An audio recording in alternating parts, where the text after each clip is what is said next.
warahmatullahi wabarakatuh. Innal hamdalillah nahmaduhu wa nasta'inuhu wa nasta'dihi wa natubu ilaihi min syururi anfusina wa min sayyiati a'malina may yahdihillahu fala mudilla lahu wa may yudlil falan tajida lahu waliyan mursyida. Asyhadu an la ilaha illallah wa asyhadu anna Muhammadan abduhu wa rasuluhu la nabiyya wa la rasula ba'da. Allahumma salli wa sallim wa barik wa zid ala abdika wa rasulika Muhammad wa ala alihi wa ashabihi wa man tabi'ahum bi ihsanin ila yaumiddin, amma ba'd. Ma'asyiral muslimin, jemaah sekalian yang dirahmati Allah Subhanahu wa taala. Insyaallah siang hari ini kita akan melanjutkan pembahasan kita berkaitan dengan Kitabut Thaharah dari kitab Bulughul Maram ya. Siang hari ini kita akan membahas berkaitan dengan menyucikan bejana yang dijilat oleh anjing ya. Kita baca terlebih dahulu hadisnya. An Abi Hurairah radhiyallahu anhu qala Rasulullah sallallahu alaihi wasallam, tahuru ina'i ahadikum idza walagha fihi al-kalbu an yaghsilahu sab'a marat ulahunna bit-turab. Akhrajahu Muslim wa fi lafdhin lahu falyuriqhu. Walit Tirmidzi ukhrahunna aw ulahunna bit-turab. Dari Abu Hurairah radhiyallahu anhu, beliau berkata, Rasulullah sallallahu alaihi wasallam bersabda, sucinya bejana salah seorang di antara kalian apabila dijilat anjing adalah dengan dibasuh sebanyak 7 kali ya, sebanyak 7 kali. Basuhan yang pertama dicampur dengan tanah ya. 7 kali basuhan yang pertama dicampur dengan tanah ya. Diriwayatkan oleh Imam Muslim, dan dalam sebuah lafadz Muslim juga, lafadz yang kedua, maka hendaknya ia menumpahkan airnya ya. Di sini bahasanya fal yurikhu, maka hendaknya menumpahkan airnya. Sedangkan dalam riwayat Imam At-Tirmidzi dengan lafadz yang akhir atau awalnya, awal basuhan dibasuh dengan tanah ya. Jemaah sekalian, kita perhatikan sekali lagi lafadz hadisnya. Tahuru ina'i ahadikum idza walagha fihil kalbu an yaghsilahu sab'a marat ulahunna bit-turab ya. Sucinya bejana salah seorang di antara kalian apabila dijilat oleh anjing, akramakumullah, adalah dengan dibasuh sebanyak 7 kali ya. Jilatan anjing itu dibasuh sebanyak 7 kali. Basuhan yang pertama dicampur dengan tanah ya. Ini hadis riwayat Imam Muslim. Lafadz yang kedua dari Imam Muslim adalah maka hendaknya ia menumpahkan airnya. Hendaknya ia menumpahkan airnya. Jadi yang pertama tadi dibasuh 7 kali. Yang pertama, basuhan pertama itu dicampur dengan tanah. Yang kedua ada tambahan ya, ada tambahan, yaitu hendaknya menumpahkan airnya ya, menumpahkan airnya. Adapun dalam riwayat Imam At-Tirmidzi ada tambahan yang akhir atau awalnya dibasuh dengan tanah. Jadi akhir atau awal dibasuh dengan tanah. Kalau tadi riwayat Imam Muslim itu adalah awalnya dibasuh dengan tanah, dicampur dengan tanah. Dalam lafadz Imam At-Tirmidzi ada 2, di akhir dan atau di awal ya, dibasuh dengan tanah. Dalam menyebutkan ketiga riwayat ini atau ketiga lafadz ini, tentunya Imam Ibnu Hajar rahimahullah memiliki maksud ya. nanti yang akan kita bahas. Yang pertama bahwa hadis ini hadis yang sahih ya, namun tidak menyebutkan riwayat Imam Bukhari-nya, tapi hanya menyebutkan riwayat Imam Muslim ya. Barangkali kata para ulama bahwa riwayat Imam Muslim itu lebih lengkap ya, lebih lengkap. Tetapi lafadz aslinya memang diriwayatkan oleh Imam Bukhari dan Muslim. Namun dalam riwayat Imam Muslim ada tambahan, yaitu kalimat basuhan yang pertama dicampur dengan air. Jadi basuhan yang pertama dicampur dengan air ya.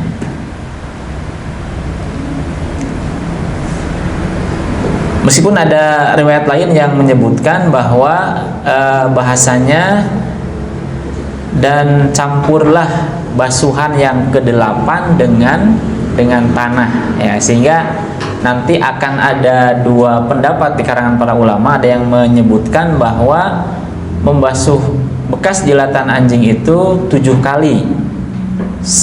Yang pertama dicampur dengan tanah. Ada yang mengatakan 8 kali karena ada riwayat dari Imam Muslim juga yang ke-8 itu dengan tanah ya.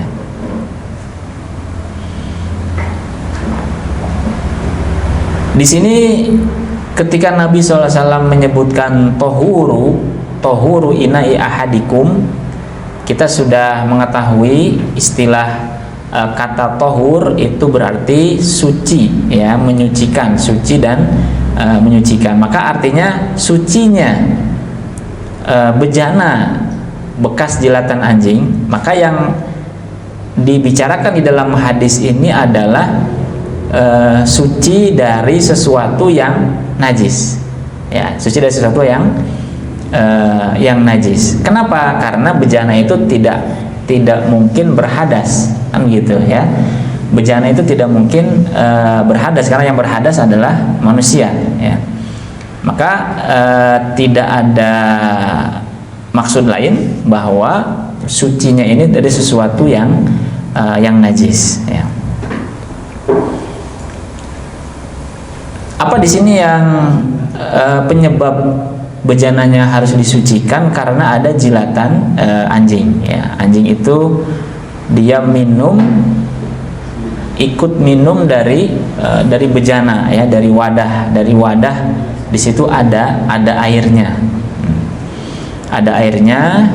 Nah, karena dijilat itu air liurnya juga membekas di wadah itu, maka hukumnya dia najis ya, hukumnya najis, sehingga cara menyucikannya berbeda ya, karena ini termasuk daripada najis yang mughalladhah ya, najis yang berat, sehingga Nabi SAW menjelaskan cara membersihkannya adalah dengan cara yang berbeda, yaitu 7 kali dibasuh. Salah satunya yang pertama adalah dengan tanah ya. Jadi dalam lafaz hadis ini kita punya beberapa kata kunci ya, beberapa kata kunci ya. Yang pertama adalah sucinya, kemudian jilatan anjing ya, kemudian ada kata kunci 7 kali, ada kata kunci juga yaitu basuhan yang pertama menggunakan tanah ya, menggunakan tanah.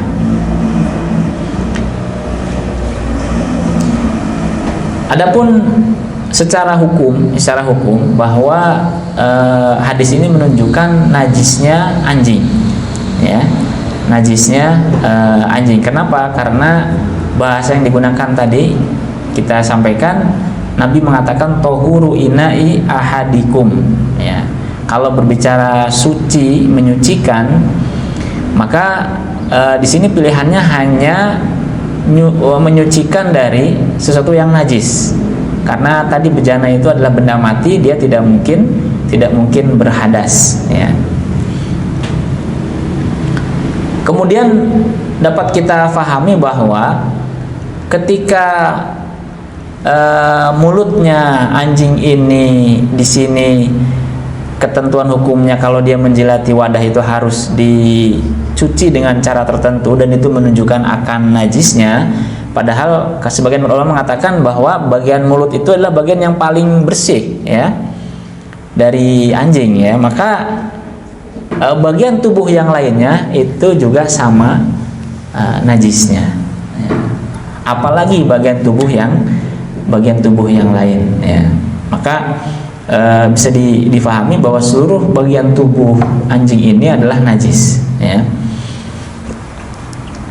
Sehingga ketika ada anjing itu menjilati bejana wadah yang ada di rumah kita atau sepatu dan sebagainya, maka cara menyucikannya adalah dengan 7 kali dicuci ya. 1 kali yang pertama itu dicampur dengan tanah ya.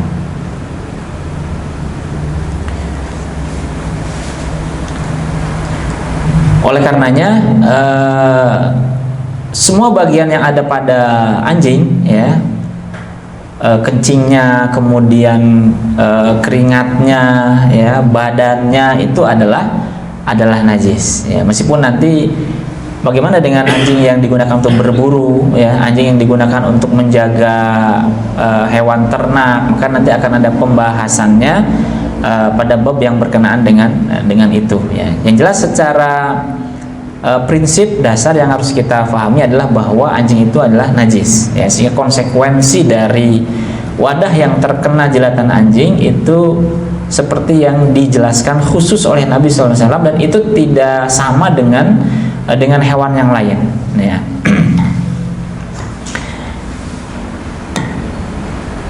Kemudian dalam hadis ini ada perselisihan para ulama yang berkenaan dengan berapa kali kita mencuci wadah yang dijilat oleh anjing ya.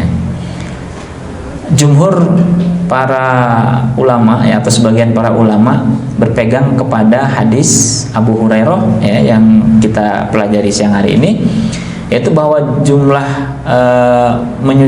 membasuhnya sebanyak 7 kali ya, 7 kali, bukan 8 kali ya. 7 kali itu sudah 1 kalinya dibasuh dicampur dengan tanah ya. Namun sebagian para ulama ada yang berpendapat bahwa menyucikannya yaitu 8 kali. Kenapa? Karena ada riwayat tadi dari Imam Muslim, dalam riwayat yang lain campurlah yang ke-8 dengan tanah, atau basuhlah yang ke-8 dengan tanah. Jadi ada lafaz itu sehingga menimbulkan 2 pendapat di karangan para ulama ya. Meskipun kita bisa mengambil pendapat yang 7 kali ya, karena itu nampaknya lebih kuat. Kita memilih pendapat yang 7 kali. Kenapa? Karena barangkali dalam riwayat yang 8 itu, kata para ulama yang berpendapat 7 kali, 8 itu dihitung tanah dengan air itu dihitung 2 hal yang berbeda, sehingga disebut bahwa ini maksudnya adalah 8 kali ya. Padahal menurut yang berpendapat 7 kali, tanah sama air di salah satu hitungan basuhan itu seakan-akan 2 hal yang berbeda ya, sehingga dihitungnya 8 kali ya. Ala-kulihal bahwa ini pendapat para ulama ya, yang jelas minimal membasuhnya kalau dijilat oleh anjing adalah 7 kali. Kemudian 1 kalinya dengan tanah ya, 1 kali dengan tanah. Kalau kita perhatikan hadis Nabi SAW, maka yang ketentuan membasuhnya khusus itu hanya untuk anjing ya, tidak dikiaskan kepada yang lain. Bahkan babi pun ya, akramakumullah, tidak disebutkan dengan tata cara khusus ya, padahal pada zaman Nabi juga ada hewan babi ya. Maka ini masuknya adalah ranah ibadah. Kalau ibadah itu dia tauqifiyah. Tauqifiyah itu ketentuannya ditentukan, bukan ijtihadiyah ya, bukan ijtihadiyah. Sehingga Kalau babi tidak seperti itu, yang penting dia bersih dan hilang daripada bekasnya. Ya, kenapa? Karena kata para ulama di Quran disebutkan, kemudian pada zaman Nabi ada, ya, tetapi tidak ada ketentuan khusus di dalam menyucikan bejana yang terkena jilatan selain anjing. Ya. Oleh karenanya bisa kita pahami, jemaah sekalian, pemirsa sekalian, bahwa ketentuan selain anjing, selain najis dari anjing adalah minimal yang wajib untuk menyucikan itu 1 kali, ya, minimal 1 kali dibasuh, karena tujuan utamanya adalah menghilangkan najis. Jadi najis itu tujuan utama adalah izalatun najas, ya, menghilangkan najis, ya. Jadi minimal 1 kali. Kalau butuh lebih daripada 1 kali, 2 kali, 3 kali, atau bahkan lebih daripada 7 kali, maka bila diperlukan silahkan dilakukan. Boleh dilakukan selama tujuannya menghilangkan najis itu belum tercapai, ya. Maka selain daripada najis yang disebabkan oleh anjing, itu ketentuannya adalah 1 kali, ya, 1 kali dengan tujuan menghilangkan najisnya. Kalau kurang maka bisa diulang-ulang meskipun dia lebih daripada 7 kali, ya. Dalilnya apa? Ini ada pendapat jumhur para ulama. Dalilnya kenapa? Karena ada hadis Nabi SAW. Hadis ini riwayat Imam Bukhari dan Muslim, ya, dalam berkenaan dengan darah haid. Nabi bersabda, "Idza asaba ihdakunna ad-dam minal haidhah fal tukrishu tsumma litandahu bima'in tsumma litusalli fihi." Ya. Apabila salah seorang daripada kalian, wahai para wanita, terkena darah haid pada bajunya, maka hendaknya mengeriknya, ya, membersihkannya, lalu dibersihkan dengan air sampai bersih. Tsumma litusalli fihi, kemudian baju itu boleh dikenakan untuk dipakai untuk sholat, ya. Jadi ini dalil bahwa najis selain yang disebabkan oleh anjing itu tujuan utamanya adalah dibersihkan. Berapa kali tidak ditentukan, minimal 1 kali sampai dia cukup bersih. Kalau perlu ditambah maka silakan diulang, ya, boleh diulang meskipun tadi lebih banyak dari ketentuan najis yang anjing, ya. Kenapa? Karena juga Nabi tidak menentukan jumlah, ya, jumlah berapa kali kita menyucikan najis selain bekas jilatan anjing tadi itu, ya, sehingga kita kembalikan kepada tujuan daripada menyucikan, yaitu adalah menghilangkan najis, ya. Kemudian di sini para ulama juga menjelaskan bahwa kenapa Nabi SAW itu lafadznya idza walaghal kalbu, ya, kan, apabila anjing itu minum, menjilati wadah, ya. Ini berdasarkan keumuman, maksudnya berdasarkan kebiasaan anjing itu, ya, kalau dia minum, ya, dia pakai mulutnya, itu, ya. Dia kalau mendatangi bejana, mendatangi tempat minum itu bukan untuk buang kotoran, tetapi dia untuk minum, ya, sehingga dibahasakan dengan mulutnya. Oleh karenanya najisnya itu tidak terbatas pada mulutnya, pada air liurnya, tetapi seluruh badannya itu najis. Kenapa? Karena Nabi hanya menyebutkan satu hal yang itu menjadi kebiasaannya anjing. Maksudnya satu hal yang sudah biasa terjadi, ya, seperti itu, ya.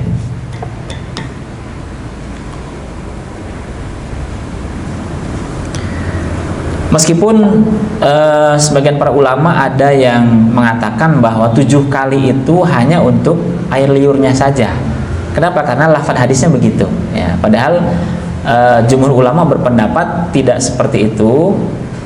Jadi meskipun terkena kotorannya, terkena air kencingnya dan sebagainya, maka tata caranya tetap sama, 7 kali, ya, 7 kali. Adapun Nabi menyebutkan hal ini itu hanya karena kebiasaan saja. Kalau anjing itu mendatangi wadah, ya, dia untuk minum, ya, untuk minum. Kemudian ketika Nabi SAW menentukan bahwa campuran air itu tanah, ya, maka hal ini tidak bisa digantikan oleh yang lain. Tidak bisa pakai sabun, pakai rinso, ya, pakai apalagi deterjen dan sebagainya, kecuali kalau ada uzur, ya, kecuali kalau ada uzur. Kenapa? Karena ini cara membersihkannya sudah ditentukan, kemudian bahan untuk membersihkannya ditentukan, sehingga tidak boleh diganti, ya, tidak boleh dirubah yang mengakibatkan lafaz ini tidak bisa dilakukan, ya. Oleh karenanya tanah ini tidak bisa digantikan oleh sabun, ya.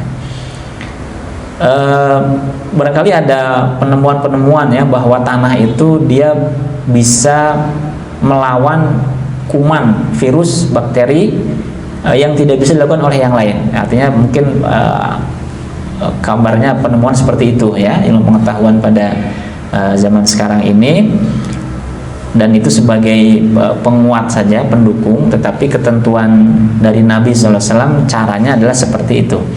Karena najisnya kambing ini najisnya anjing ini najis yang mughalladhah, ya, najis yang berat, ya, najis yang berat.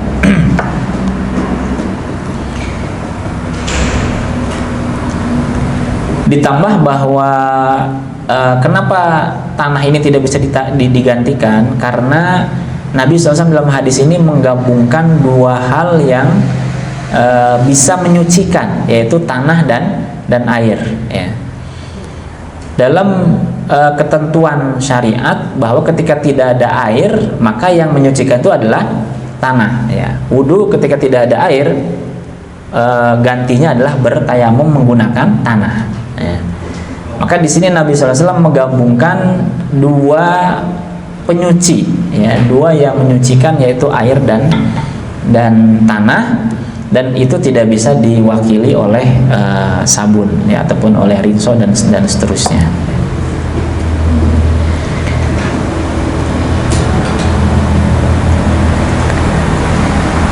Kemudian dari sisi perbedaan lafadz, ya, perbedaan lafadz yang kita dapati dalam hadis menyucikan najis dari jilatan anjing ini, ya. Tadi di awal ada lafadz yang mengatakan di akhir ataupun di awalnya, ya. Kemudian ada juga lafadz yang lain dari riwayat Imam Ad-Daruqutni, ihdahunna, salah satunya. Jadi lafadznya ada beberapa, ada pertama, basuhan pertama, kemudian ada yang terakhir, ya, yang terakhir dan pertama, ada lafadz yang bunyinya salah satunya, ya, salah satunya.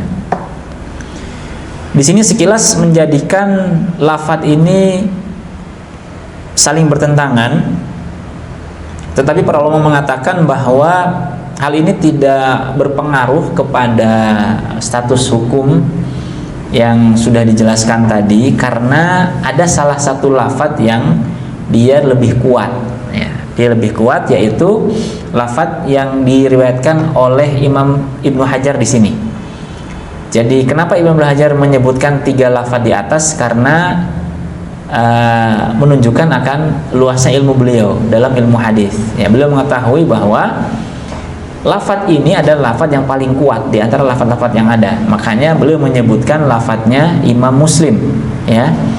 Idza walagal kalbu fi ina'i ahadikum, idza walagha fihi kalbu an yaghsilahu sab'a marratin ulahunna biturab. Jadi lafadz basuhan pertama itu menggunakan tanah, ini lafadz yang paling kuat, ya. Jadi perbedaan lafadz dalam hal ini tidak berpengaruh, karena ada satu lafadz yang paling kuat, dan itu yang diambil oleh Imam Ibnu Hajar. Kemudian salah satu ciri kuatnya lafadz ini adalah diantaranya hadis ini diriwayatkan oleh sahabat Abu Hurairah. Ini salah satu yang menjadi penguat, ya. Dan kita tahu bahwa Abu Hurairah adalah sahabat Nabi yang paling banyak menghafal hadis, paling banyak meriwayatkan hadis Nabi SAW, ya. Kemudian juga lafaz ini diriwayatkan oleh salah satu dari Imam Bukhari dan Muslim, ya. Ini diriwayatkan oleh Imam Muslim, dan para ulama ataupun umat ini sepakat bahwa hadis Imam Bukhari dan Muslim itu hadis yang sahih, meskipun lebih kuatnya adalah hadis riwayatnya Imam Bukhari, ya. Jadi dengan begitu kita memahami bahwa pilihan Ibnu Hajar dengan menyebutkan ketiga lafaz ini adalah ingin menyebutkan lafaz yang lebih kuat, ya, lafaz yang lebih kuat, sehingga tidak ada keraguan bagi kita bahwa cara menyucikan bejana dari jilatan anjing adalah dengan membasuhnya sebanyak 7 kali, ya. Salah satunya atau yang pertama itu dicampur dengan tanah, ya. Teknisnya tidak ditentukan, ya. Entah itu dicampur dengan air masukkan ke dalam tanah dimasukkan ke dalam air atau seperti apa. Yang jelas basuhan yang pertama ini dicampur dengan tanah. Kemudian hukum yang bisa kita ambil dari hadis ini, lafaz yang kedua yang disebut oleh Imam Ibnu Hajar adalah masih riwayat Imam Muslim, yaitu fal yurikhu, maka hendaknya menumpahkan air yang ada di bejana itu, ya. Dan ini menunjukkan sekali lagi menegaskan akan najisnya air liur anjing, ya.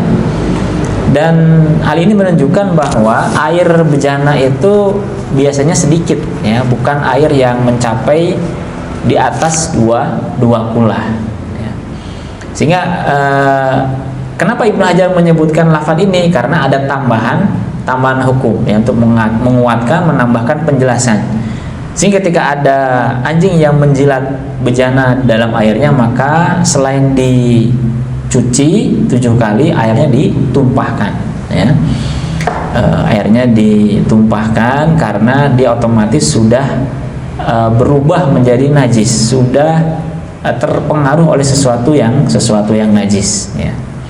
Sama seperti ada tikus yang masuk ke dalam cairan yang bukan padat, ya, cairan, maka harus ditumpahkan semuanya, ya.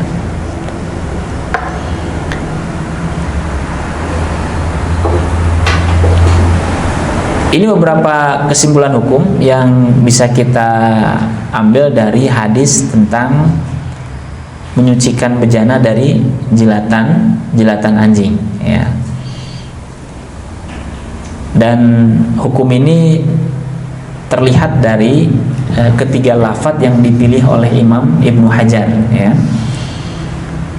Dimana caranya adalah membasuhnya 7 kali. Yang pertama dengan tanah, ya, karena kalau milih lafaz yang ukhrohunna, yang terakhir dengan tanah, maka butuh membasuh satu kali lagi, ya, sehingga tidak efektif, ya. Maka yang paling kuat adalah basuhan yang pertama itu menggunakan tanah. Kita lanjutkan kepada hadis berikutnya. Hadis berikutnya adalah hadis berkenaan dengan su'rul hirrah, ya. Su'rul hirrah itu sama, ya, bekas mulutnya kucing. Kalau tadi itu bekas mulutnya anjing, kalau ini adalah bekas mulutnya kucing, ya.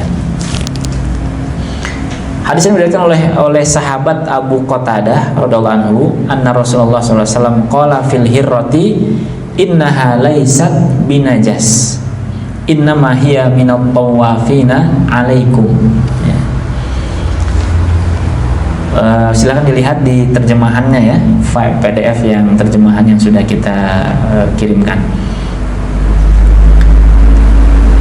Dari Abu Qatadah radhiyallahu anhu, beliau berkata, Rasulullah SAW bersabda tentang kucing, sesungguhnya kucing itu tidaklah najis, karena ia termasuk binatang yang sering mengitari kalian.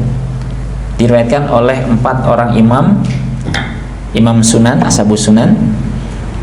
dan disahihkan oleh Imam At-Tirmidzi serta Imam Ibnu Khuzaimah. Ya. Di sini Nabi SAW membahas tentang hukum kucing, ya, hukum kucing, dan bahasanya judul yang diambil oleh Ibnu Hajar adalah Thaharatu Su'ril Hirrah, ya. Sucinya bekas makan dan minum kucing, ya, bekas makan dan minum kucing, ya.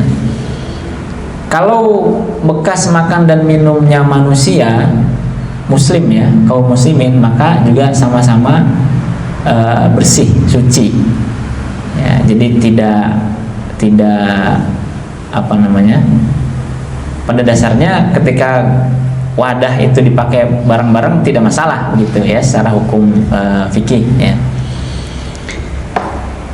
Di sini hadis ini diriwayatkan oleh sahabat Abu Qatadah,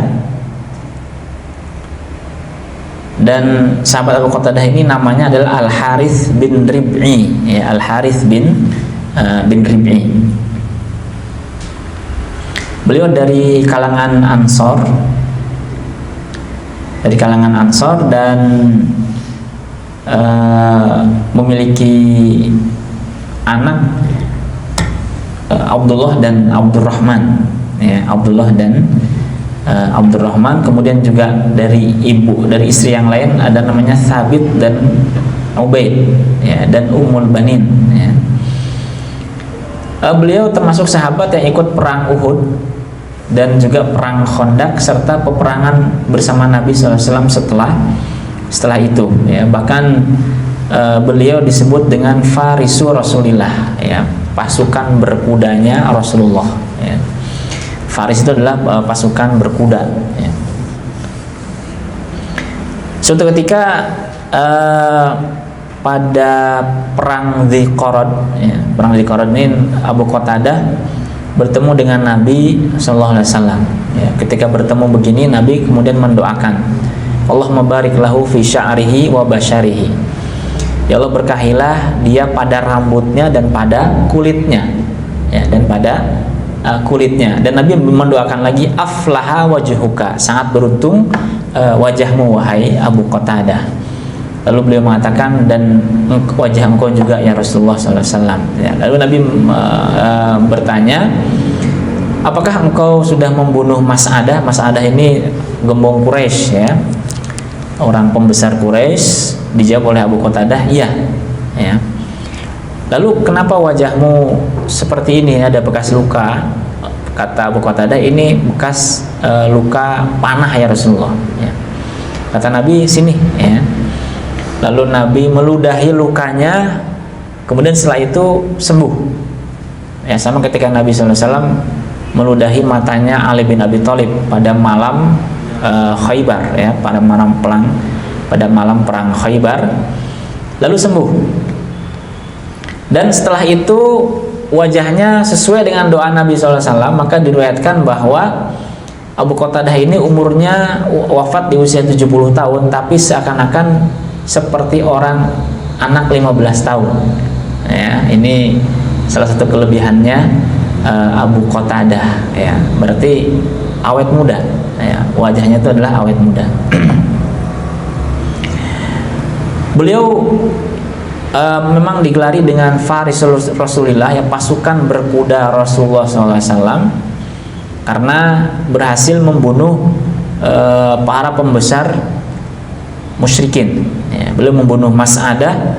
Kemudian pada zaman Umar bin Khattab juga beliau membunuh Raja Persia, ya. Ini satu kelebihannya Abu Qatadah, ya. Kemudian di antara kelebihan beliau juga adalah beliau ketika Nabi SAW berangkat untuk menaklukkan Mekah pada tahun ke-8 Hijriah, ya, beliau diutus dengan satu pasukan kecil untuk menuju kepada suatu tempat, ya. Untuk apa? Untuk menyembunyikan arah kemana Nabi SAW akan berangkat, ya. Karena Nabi itu setiap peperangan selalu menyembunyikan kemana arah tujuannya, atau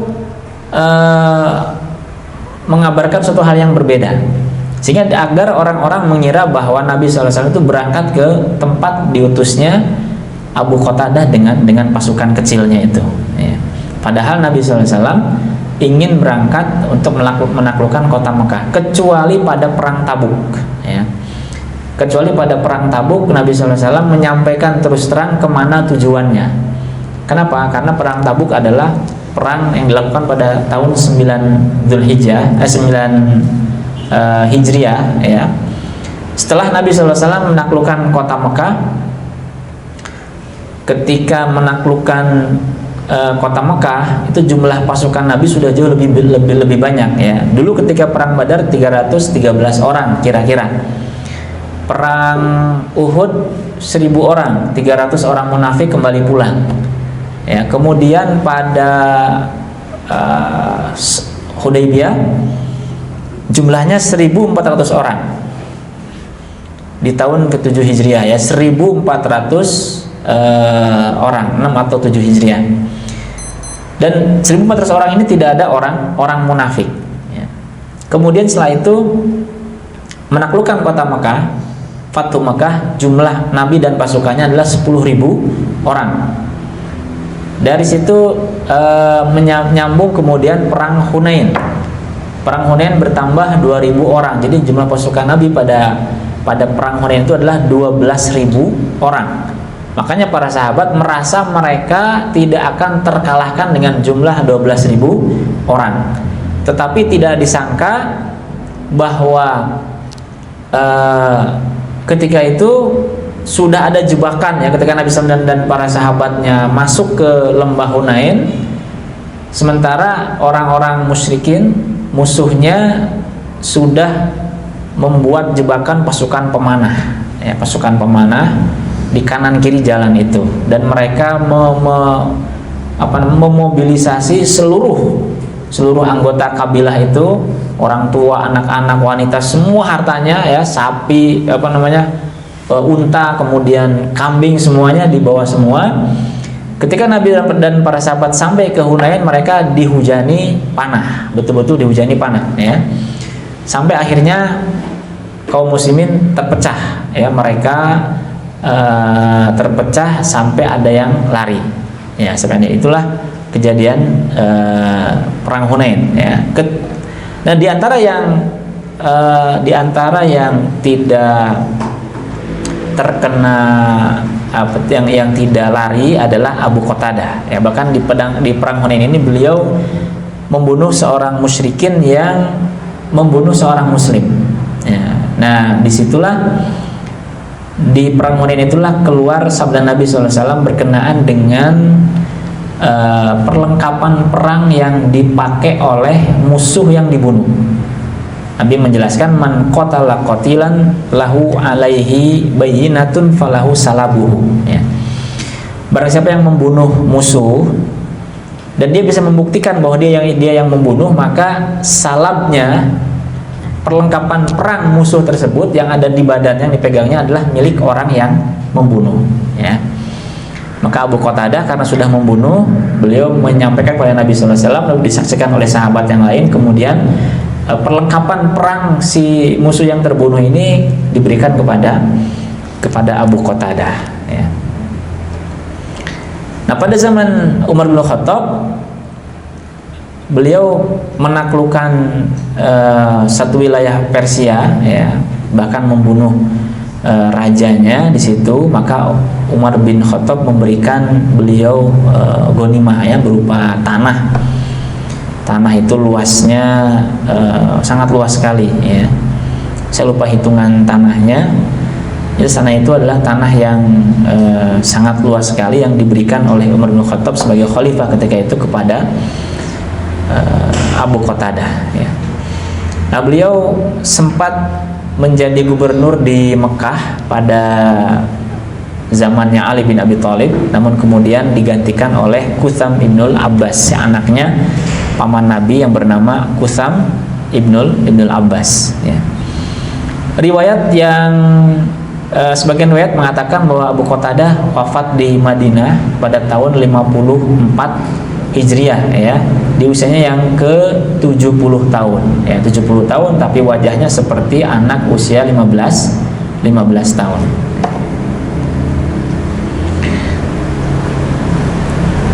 Salah satu hadis yang diriwayatkan oleh Abu Qatadah adalah hadis tentang ini ya, hukumnya kucing.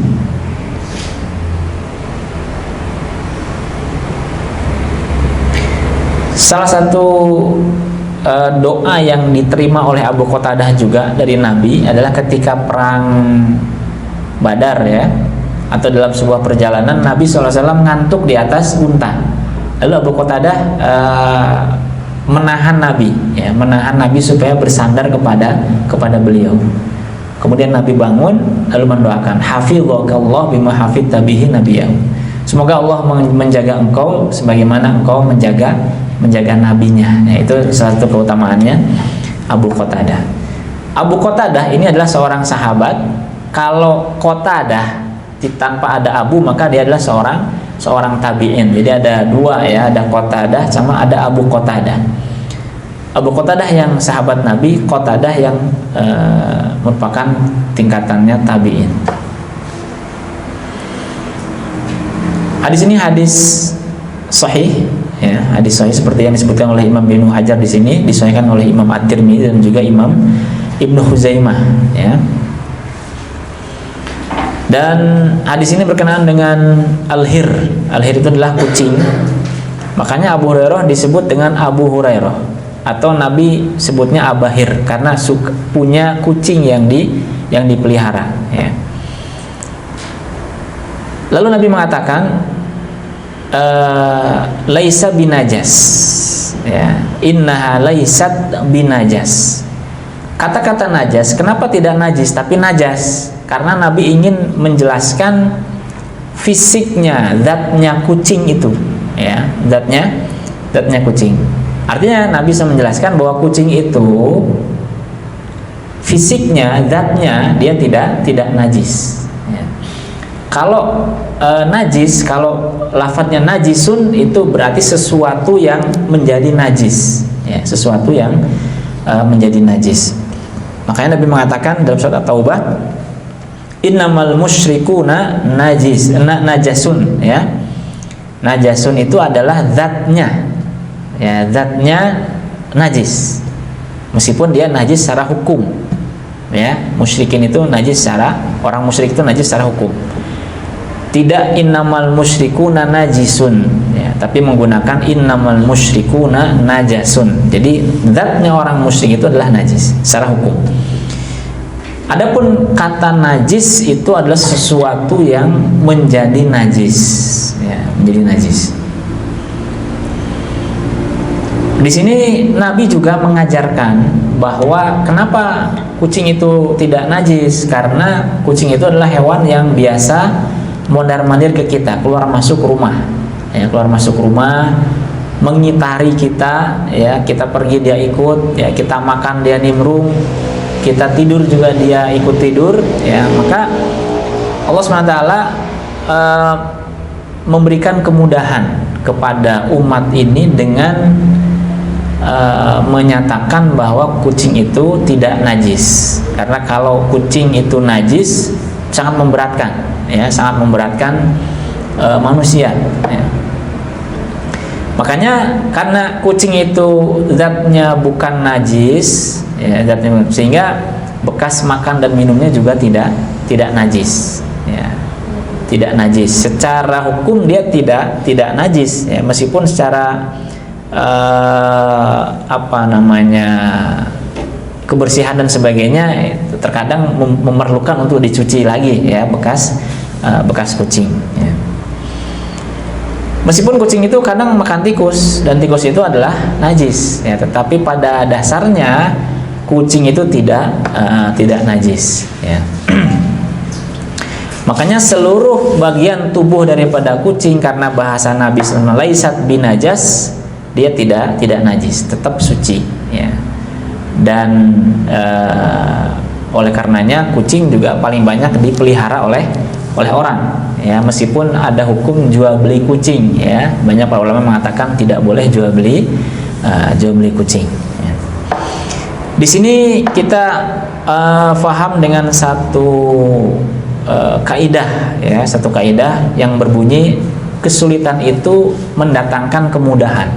Ketika sulit manusia menghindar dari kucing, ketika sulit manusia terpisah dari kucing, maka syariat memberikan kemudahan. Yaitu apa?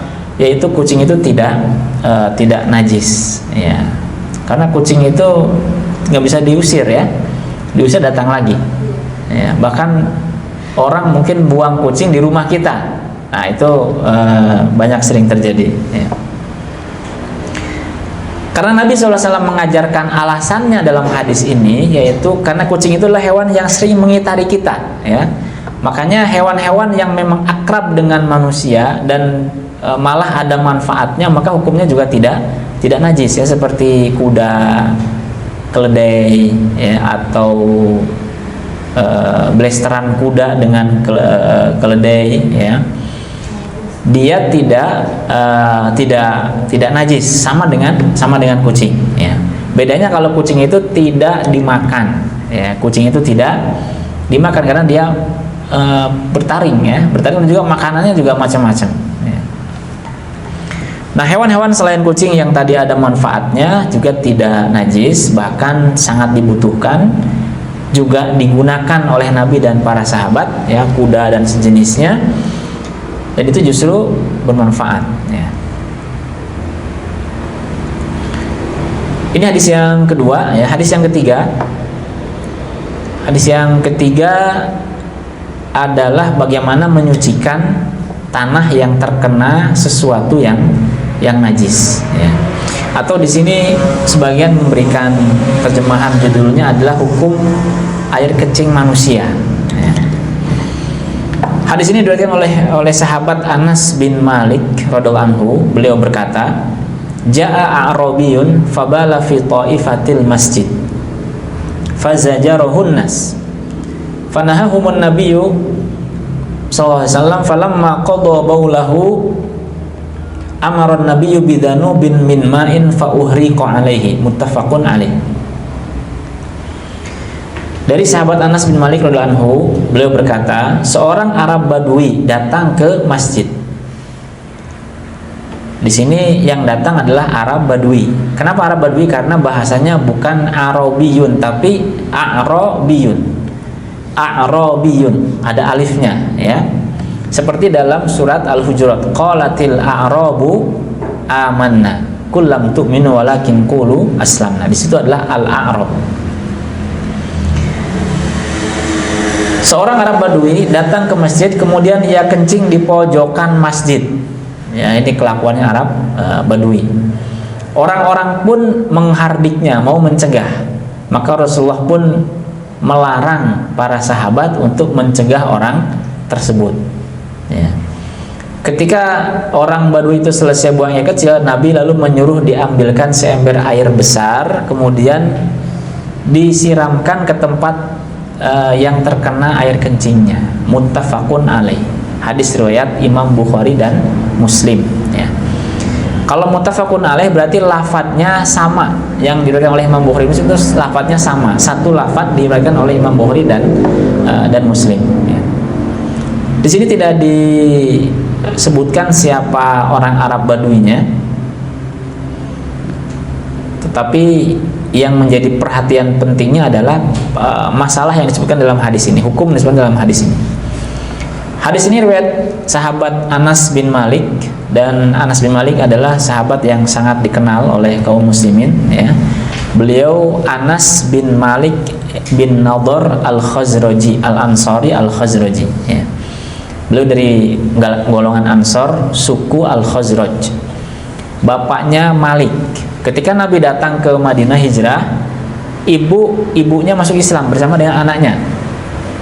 Bapaknya kemudian bersama dengan kabilah ibunya masuk Islam. Bapaknya ditawarin masuk Islam, menolak dan kemudian kabur ke negeri Syam, ya, dan juga matinya di sana.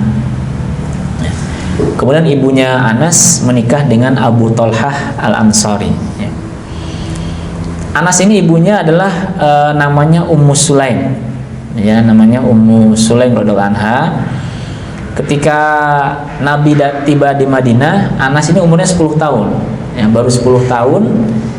Lalu di antara kecerdasan ibunya Anas, beliau datang membawa Anas bin Malik ke hadapan Nabi SAW dan menawarkan anaknya untuk menjadi pembantu Rasulullah SAW. Ya Rasulullah, hada Anas khadimuka. Ya Rasulullah, ini Anas, dia insya Allah siap akan menjadi pembantu engkau, ya, membantu engkau. Dan Nabi menerima, sehingga Anas bin Malik itu dari sejak itu sampai Nabi wafat, beliau membantu Nabi SAW. Jadi Nabi wafat itu kira-kira usianya 20-an tahun, ya, 20-an tahun. Dan ini merupakan langkah yang cerdas dari ibunya Anas, ya, sehingga Anas menjadi sahabat ketiga yang paling banyak meriwayatkan hadis Nabi SAW. Ya, ada buku tulisannya ibunda para ulama. Ya, ibunya Imam Syafi'i juga mengirim Imam Syafi'i ke Mekah, ya, pertama ke Arab, ke kabilah Arab dulu biar belajar bahasa Arab. Jadi yang orang Arab murni asli itu adalah Imam Syafi'i di antara 4 imam mazhab tadi itu, ya. Yang lainnya tidak seahli bahasanya, seperti tidak seahli Imam Asy-Syafi'i. Karena Imam Syafi'i dikirim ke kabilah pedalaman itu, kemudian dia belajar bahasa Arab yang fusha, ya. Ini kecerdasannya ibunya Anas, dan tidak cukup di situ, ya.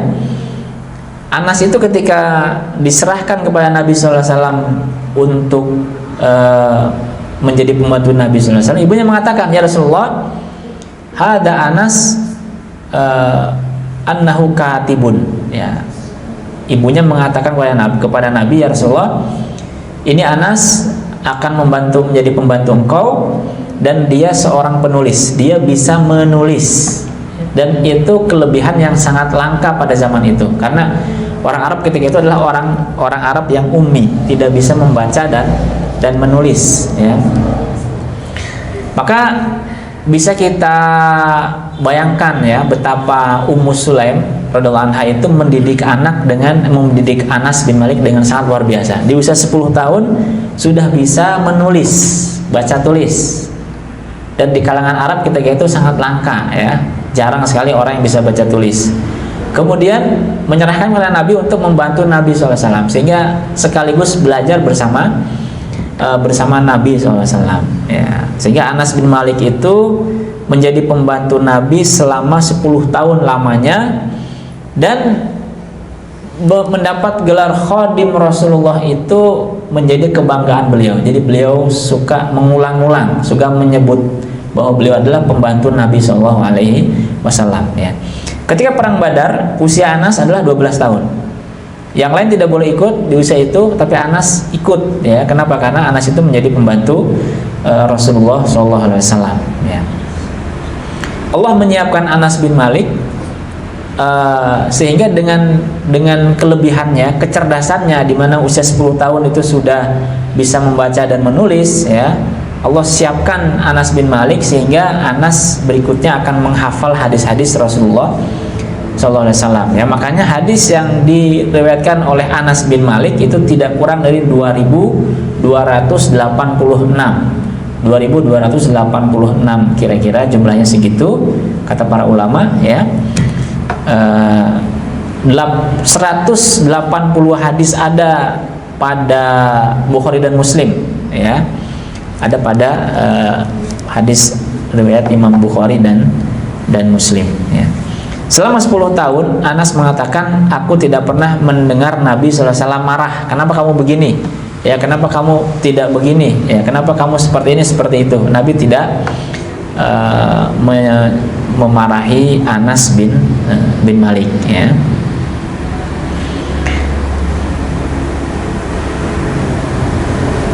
Salah satu doa Nabi buat Anas bin Malik adalah Nabi SAW berdoa, Allahumma akthir malahu wa waladahu wa adkhilhu al-jannah, ya.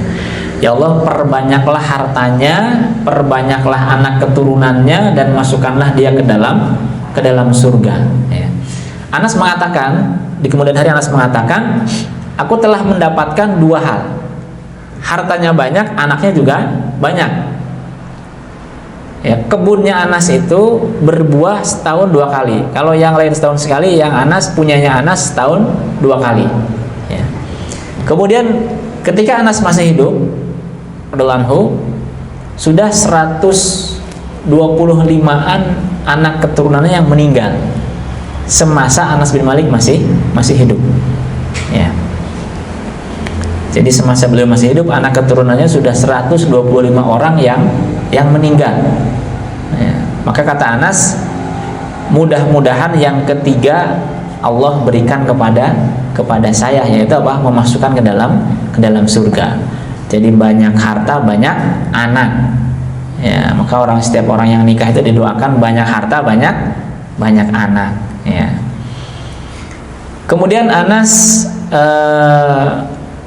tinggal di Madinah beberapa saat, kemudian pindah ke Basrah, ya, ke Irak sana, dan meninggalnya juga di Basrah di tahun ke-90 Hijriah. Ya.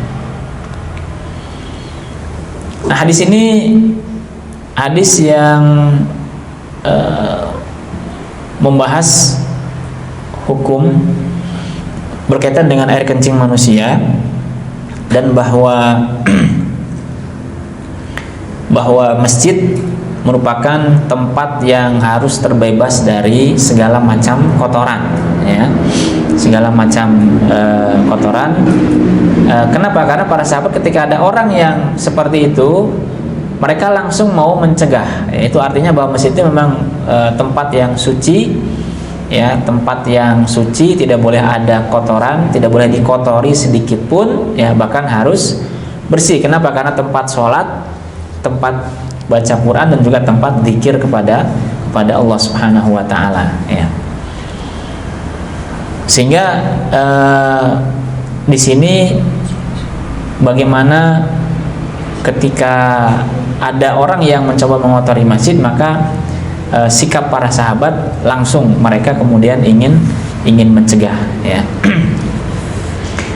Tetapi Nabi SAW melihat madarat yang lain, ya, melihat madarat yang lain. Ketika hal itu dicegah tambah madarat, ya. Kalau madarat kemudian nanti ditahan, tidak sehat, ya, maka tidak boleh menahan buang air kecil, ya. Juga yang kedua, bisa jadi nanti najisnya semakin banyak, masjid yang terkena najis, ya. Maka memang kita harus segera dihilangkan, ya, tetapi karena kondisinya akan menimbulkan bahaya yang lebih besar, kemudian Nabi SAW melarang para sahabat untuk mencegah orang tersebut, ya. Setelah selesai barulah dibersihkan. Ini juga merupakan satu kaidah di dalam syariat, ya. Kalau kita menghilangkan satu kemadorotan, itu bahkan akan menimbulkan madarat yang lebih besar, maka kita terpaksa melakukan madarat yang tadi yang lebih kecil, ya, yang lebih kecil. Dalam najis yang mengenai tanah atau mengenai selain tanah, ya, di sini tuntunannya adalah agar supaya najis itu hilang, bukan kemudian digali tanahnya, ya, dibuang tanah yang terkena najis tadi itu, tetapi cukup disiram oleh air yang banyak, ya. Ini kesimpulan yang bisa kita ambil dari apa yang dilakukan oleh Nabi SAW, ya. Karena kembali kepada tujuan daripada toharoh tadi itu adalah agar ainun najasah, ya, yang najisnya itu, barang najisnya itu menjadi hilang, ya. Adapun kalau ada fisiknya, najis itu berbentuk fisik, maka sebelum disiram oleh air, dia harus dihilangkan dulu, ya. Dia dihilangkan dulu, seperti kotoran kucing dan sebagainya, itu harus dihilangkan dulu, baru kemudian dicuci dengan air, ya. Di sini para ulama menyebutkan bahwa ketika ada najis di masjid, maka tuntunannya adalah bersegera untuk membersihkan. Ya. Tidak cukup. Sebagian ulama mengatakan tidak cukup itu kering sendiri. Ya, tidak cukup dia kering dengan sendirinya, maka itu menjadi suci, ya, tetapi dibersihkan, ya. Meskipun pendapat sebagian para ulama, dan ini dikuatkan oleh banyak ulama, ya, seperti Imam Ibnu Taimiyah dan yang lainnya, bahwa kalau ada najis yang mengenai tanah, mengenai sesuatu, kemudian dengan matahari, dengan peristiwa tertentu kemudian hilang, ya, maka tanah itu kembali menjadi suci, ya, kembali menjadi suci, ya. Mereka membantah pendapat yang pertama tadi itu. Kenapa? Kenapa kok harus segera dibersihkan? Karena itu adalah masjid. Sehingga dibersihkan dengan air, segera dibersihkan dengan air, agar supaya tidak ada orang lain yang terkena najis, atau najisnya bahkan nanti malah berpindah kepada tempat yang lain, ya. Tetapi pada dasarnya adalah ketika sesuatu terkena najis kemudian dia hilang, maka tempat itu menjadi suci kembali, ya. Jadi artinya kalau ada najis yang mengenai tanah kemudian nanti lama-lama hilang, mungkin hujan hilang, ya, kena panas hilang dan sebagainya, maka itu kembali menjadi suci berdasarkan pendapat yang kedua, dan itu dikuatkan oleh beberapa ulama, ya. Dan salah satu yang sering kita temukan dalam kehidupan kita adalah kasur, ya, kasur tempat tidur yang terkena najis anak kecil. Maka bagaimana cara menyucikannya? Apakah dicuci, ya, atau tidak? Malam ini kencing di situ, anak pipis, ya, ngompol di situ, cuci, besok kali ngompol lagi, cuci lagi, kan itu berat, ya. Maka caranya adalah dia suci kalau dia kering dan sudah hilang, ya, sudah hilang ompolnya itu sudah hilang, maka dia menjadi suci, ya. Kenapa? Karena hal itu sesuatu yang lumrah terjadi, dan para sahabat pun juga punya anak-anak kecil, ya, otomatis mereka lumrah terjadi seperti itu, dan tidak diriwayatkan bahwa kasurnya mereka dicuci setiap kali kalau bayinya ataupun anak kecilnya pipis di kasur tersebut, ya. Oleh karenanya dia ketika kering, spring bed misalkan, ketika kering tidak ada lagi bekasnya, ya sudah, itu berarti sudah kembali menjadi suci, ya. Ini 3 hadis yang kita bahas pada siang hari ini. Yang pertama adalah hadis tentang apa tadi? Najisnya anjing, ya. Yang kedua adalah hukum kucing, di mana kucing hukumnya adalah tidak najis, ya. Fisiknya kucing itu tidak najis. Kemudian yang ketiga adalah air kencing manusia, ya, dan juga bagaimana caranya membersihkan tanah atau tempat yang terkena dengan najis, ya. Dimana tadi sebagian ulama berpendapat kalau tempat itu kemudian lama-lama hilang najisnya dengan matahari, dengan hujan dan sebagainya, maka tempat itu menjadi suci kembali. Adapun kenapa segera membersihkan dalam hadis ini, karena tempat yang terkena najis adalah masjid, ya, masjid tempat orang untuk sholat, ya, sehingga agar supaya tidak terkena orang lain, dan juga memang harus dibersihkan untuk beribadah di dalam masjid, ya. Barakallahu fikum, kita akhiri dan kita lanjutkan insyaallah pada pertemuan berikutnya. Pertemuan berikutnya insyaallah kita selesai dari Kitabut Thaharah, ya, kitab bersuci. Kemudian kita nanti akan membahas kitab bejana, bab masalah bejana, ya. Kita akhiri dengan pada majelis. Subhanallah bihamdika asyhadu an la ilaha illa anta astaghfiruka wa atubu ilaik. Assalamualaikum warahmatullahi wabarakatuh.